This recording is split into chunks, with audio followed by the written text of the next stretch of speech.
The mosque is a calm and peaceful place, perched on the edge of the largest salt lake frequented by European flamingos in the wet season, typically from October to mid-May, depending on rainfall. After Mecca and Medina, it is the third most sacred Islamic place in the world. It's good to visit on a Friday afternoon and catch prayers. You must be suitably dressed, but the Imam is very welcoming. He will also say some words of the service in English and invite you to the communal meal afterwards, which is served in a pleasant colonial-style room next to the mosque.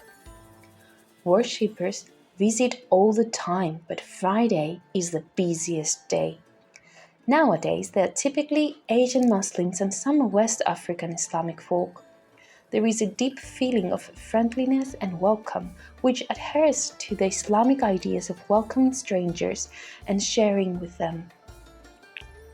There is a connection between the size and the death of Haram, nursemaid and later companion of Prophet Muhammad during the first Arab conquest of Cyprus between 647 and 649 AD. According to this account, Haram, being of very old age, had fallen from her mule and had died during a siege of Larnaca. She was later buried where she died. During Ottoman times, this site was transformed into something far greater than a simple tomb. In the 18th century, the resting place was rediscovered and a small shrine was built to honor its sacred significance. Bit by bit, the complex grew, and by 1760, the tomb was enclosed within a decorated sanctuary. As years passed, the wooden fences that once surrounded it were replaced with elegant bronze railings and strong doors, giving the site the enduring character you see today.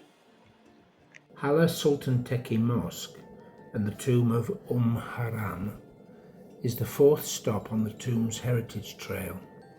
Your next stops are the tomb of St. Reginos and the holy relics of Apostle Philip.